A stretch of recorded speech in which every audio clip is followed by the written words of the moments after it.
Hello दोस्तों, आपका स्वागत है आपके अपने चैनल रैंकर्स अड्डा में। मैं हिंदी वर्णमाला की दूसरी वीडियो लेकर आपके सामने आया हूं। पहली वीडियो में मैंने स्वरों के बारे में परिचय बताया था आपको। आज हम लोग व्यंजन को पढ़ने वाले हैं। सबसे पहले मैंने बताया था कि वर्ण किसे कहते हैं। तो भाषा की सबसे छोटी इकाई को वर्ण कहा जाता है। ये आपको हमेशा पता होना चाहिए। वर्ण का ही शाब्दिक अर्थ अक्षर भी होता है। अगर हम हिंदी वर्णमाला में वर्णों की संख्या की बात करते हैं तो हिंदी वर्णमाला में वर्णों की संख्या 52 यानी कि 52 होती है। अगर स्वरों की बात करते हैं तो 11 होती है, हमेशा याद रखें। और अगर व्यंजनों की बात करते हैं तो हमेशा 33 जो आंसर है 33 उस पर ही आप ऑप्शन टिक करें, आपका आंसर सही होगा। अब हम आज व्यंजन की बात करते हैं। तो व्यंजन कहते किसे हैं? तो स्वरों की सहायता से बोले जाने वाले वर्ण ही व्यंजन कहलाते हैं। ऐसे वर्ण जिनको स्वरों की सहायता से बोला जाता है उनको हम लोग व्यंजन के नाम से जानते हैं। अगर व्यंजन की संख्या की बात करते हैं तो व्यंजन की संख्या 33 यानी 33 होती है। हिंदी वर्णमाला में कुल वर्णों की संख्या 52 अथवा 52 मानी जाती है। अगर हम वर्गों की बात करते हैं तो आपको 5 वर्ग देखने को मिल रहे हैं। पहले वर्ग का नाम का वर्ग होता है। का वर्ग में 5 वर्ण पाए जाते हैं। कंठ, तालु, मूर्ध, दंत और ओष्ठ इनके उच्चारण स्थान है। अगर हम लोग का वर्ग की बात करते हैं तो 5 वर्ण हैं। का, ख, ग, घ, अंगा। इसको हम लोग कंठ से बोलते हैं। दोस्त याद रखना है कि जो का वर्ग है वो 5 के पांचों वर्ण कंठ से ही बोले जाएंगे। कोई भी ऑप्शन आपसे पूछ सकता है कि खा कहां से बोला जाता है या घा कहां से बोला जाता है, तो हमेशा याद रखें कि कंठ से ही बोला जाता है। अगर चा वर्ग की बात करते हैं तो चा वर्ग में भी 5 वर्ण आपको देखने को मिलते हैं। च, छ, ज, झ, इय। इसको हम लोग तालु से बोलते हैं। इसका उच्चारण स्थान तालु होता है। अगर हम लोग टा वर्ग की बात करते हैं, टा वर्ग में ट, ठ, ड, ढ और अणा, ये जो 5 वर्ण आपको देखने को मिलते हैं ये मूर्धन्य से बोले जाते हैं। इसके अलावा इसमें 2 वर्ण और शामिल किए गए हैं जिनको उत्क्षिप्त या द्विगुण व्यंजन वर्ण भी बोलते हैं। ये डा के नीचे बिंदी और ढा के नीचे बिंदी पढ़ाई और कढ़ाई जैसे शब्दों को लिखने का एक काम करता है। तो ये द्विगुण यानी इसमें 2 गुण होते हैं। डा डलिया का भी इस्तेमाल आप कर सकते हो और कढ़ाई लिखने में उसका इस्तेमाल भी आप कर सकते हो। ढा ढक्कन भी आप लिख सकते हो और पढ़ाई लिखने में आप उसका इस्तेमाल कर सकते हो। इनका भी उच्चारण स्थान मूर्धन्य ही माना जाता है। बात अगर हम लोग ता वर्ग की करते हैं तो ता वर्ग में भी दोस्त 5 वर्ण पाए जाते हैं। ता, था, दा, धा और ना। ता, था, दा, धा, ना। इसका उच्चारण स्थान दोस्त दंत होता है। याद रखना पड़ेगा आपको क्योंकि पेपर पे टिक करना है, नंबर लाने हैं, वर्णमाला से क्वेश्चन अवश्य आते हैं। पा वर्ग की अगर हम लोग बात करते हैं तो पा वर्ग में भी 5 वर्ण आपको देखने को मिलते हैं। प, फ, ब, भ और मा। ये 5 वर्ण पा वर्ग में आपको देखने को मिलते हैं। इनका उच्चारण स्थान ओष्ठ होता है। तो बड़े आसानी से हम लोग याद कर सकते हैं। का वर्ग कंठ से है, चा वर्ग तालु से है, टा वर्ग मूर्धन्य से है, ता वर्ग दंत से है और पा वर्ग ओष्ठ से है। तो एक बार मेरे साथ आप बोलेंगे जरूर वीडियो में। कंठ, तालु, मूर्धन्य, दंत, ओष्ठ। कंठ, तालु, मूर्ध, दंत, ओष्ठ, ये 5 नाम आप याद कर लीजिए। आपको 25 वर्णों के उच्चारण स्थान याद हो जाएंगे। इवन आपको 2 और ये भी याद हो जाएंगे, उत्क्षिप्त द्विगुण। इसको भी मूर्धन्य से ही हम लोग बोलते हैं। इसके बाद की अगर वर्ण की हम बात करते हैं, इसके बाद की अगर वर्णमाला की हम लोग बात करते हैं, इस पे पहले आप इसको एक बार स्क्रीनशॉट लेकर रख सकते हैं अपने पास। मैं हट जाता हूं। अगर दोस्त हम इसके बाद बात करते हैं तो अंतःस्थ व्यंजन वर्ण आते हैं। कौन से व्यंजन वर्ण आते हैं? अंतःस्थ व्यंजन वर्ण आते हैं। अगर अंतःस्थ व्यंजन वर्णों को हम देखें तो अंतःस्थ व्यंजन वर्ण में कौन से वर्ण पाए जाते हैं और उनका नाम अंतःस्थ क्यों रखा गया है?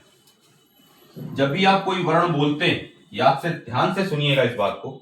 जब भी आप कोई वर्ण बोलते हैं का से लेकर मा तक, तो आप वायु का प्रवाह बाहर की ओर करते हैं, बाह्य स्थित करते हैं वायु को। जब हम लोग अंतःस्थ व्यंजन वर्ण बोलते हैं तो हम वायु को अंतस्थ करते हैं, यानी कि इनहेल करते हैं, श्वास को लेते हैं, खींचते हैं। इसीलिए उनका नाम अंतस्थ व्यंजन वर्ण रखा गया। एक कारण यह भी है।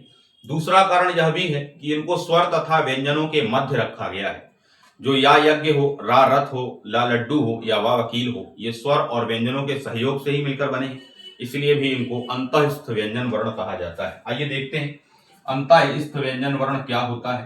तो ऐसे व्यंजन वर्ण जिनको स्वर तथा व्यंजनों के मध्य रखा गया है, अथवा वे वर्ण जिनके उच्चारण में वायु के सहारे ही हम लोग बोल सकते हैं, अंतः होता है, वहां अंतःस्थ व्यंजन वर्ण पाए जाते हैं। अथवा वे वर्ण जिनको स्वर तथा व्यंजन के मध्य रखा जाए, उन्हें अंतःस्थ व्यंजन वर्ण कहा जाता है। दोस्त ये चार होते हैं, या, रा, ला तथा वा। या, रा, ला तथा वा, ये चार होते हैं। अगर हम या की बात करते हैं तो ये तालु से बोला जाता है। रा पर हमेशा आपको टिप्पणी देखने को मिल जाएगी, रा मूर्धन्य से भी बोला जाता है। ला जो है वो भी मूर्धन्य से ही बोला जाता है, और बहुत सारे लोग तालु भी इसको नाम देते हैं। वा वकील जो है वो दंत और ओठ दोनों की सहायता से बोला जाता है, इसलिए इसको दंतोष्ठ से बोला जाता है। तो अंतःस्थ व्यंजन वर्णों की संख्या हमेशा 4 होती है। ये क्वेश्चन बहुत बार पूछा जाता है। या तालु, रा मूर्धन्य, ला मूर्धन्य, और रा तालु भी लिखा मिल सकता है, वा दंतोष्ठ हो सकता है। तो अंतःस्थ व्यंजन वर्णों की संख्या कितनी होती है मित्र? 4 होती है। तो ये याद रखिएगा कि अंतःस्थ व्यंजन वर्ण कौन से होते हैं, इसका भी आप स्क्रीनशॉट अपने पास रख सकते हैं। अंतःस्थ व्यंजन वर्ण के बाद दोस्त कौन से व्यंजन वर्ण आते हैं? तो अंतःस्थ के बाद दोस्त व्यंजन वर्ण आते हैं ऊष्म संघर्षी व्यंजन वर्ण। याद से सुन लीजिए और ध्यान रखिएगा, जब भी आपसे पूछता है कि स्पर्श संघर्षी व्यंजन वर्ण कौन से हैं, तो चा वर्ग जो है वो स्पर्श संघर्षी व्यंजन वर्ण में आता है, जबकि जो अंतःस्थ व्यंजन वर्ण है वो यारा लावा है, और ऊष्म संघर्षी सा, स, स और हा व्यंजन वर्ण होते हैं। बात करते हैं ऊष्म संघर्षी व्यंजन वर्ण की। ऊष्म संघर्षी क्यों कहा गया वो सुनिए। जब भी आप अपने हाथों को ऐसे रगड़ते हैं तो इसमें ग्रीष्मता आती है, ऊष्मता पैदा होती है, हाथ गर्म हो जाते हैं। इसी प्रकार से जब जिह्वा मुख के किसी भी भाग में घर्षण करती है, फ्रिक्शन करती है, तो वायु जो निकलने वाली वायु है, जो वायु बाहर निकल रही है हमारे शरीर से, वह गर्म हो जाती है। इसीलिए उसको ऊष्म संघर्षी व्यंजन वर्ण कहा जाता है। तो वे व्यंजन वर्ण या वे वर्ण जिनके उच्चारण में मुख द्वार से ग्रीष्म अथवा ग्रीष्म वायु का प्रवाह होता है, उन्हें हम ऊष्म संघर्षी व्यंजन वर्णों के नाम से जानते हैं। दोस्त अगर आप देखेंगे तो ये 4 होते हैं, सा, सा, सा और हा। ध्यान से देख लीजिए, सा, सा, सा और हा। ये वाला जो सा है दोस्त, ये तालु से बोला जाता है। ये वाला सा दोस्त मूर्धन्य से बोला जाता है। ये वाला सा दोस्त तालु से बोला जाता है। इसको दंत भी आपको लिखा मिल सकता है, और हा हमेशा कंठ से बोला जाता है। सा, सा, सा और हा, ये 4 व्यंजन वर्ण जो हैं उसको ऊष्म संघर्षी व्यंजन वर्णों के नाम से हम लोग जानते हैं। वे वर्ण जिनके उच्चारण में मुख द्वार से ग्रीष्म वायु का प्रवाह होता है, उन्हें ऊष्म संघर्षी व्यंजन वर्ण कहा जाता है। इनकी संख्या दोस्त 4 होती है। इनकी संख्या कितनी होती है? 4 होती है। ऊष्म संघर्षी के बाद जो लास्ट हैं उनका नाम है संयुक्त व्यंजन वर्ण। उनका नाम क्या पड़ेगा दोस्त?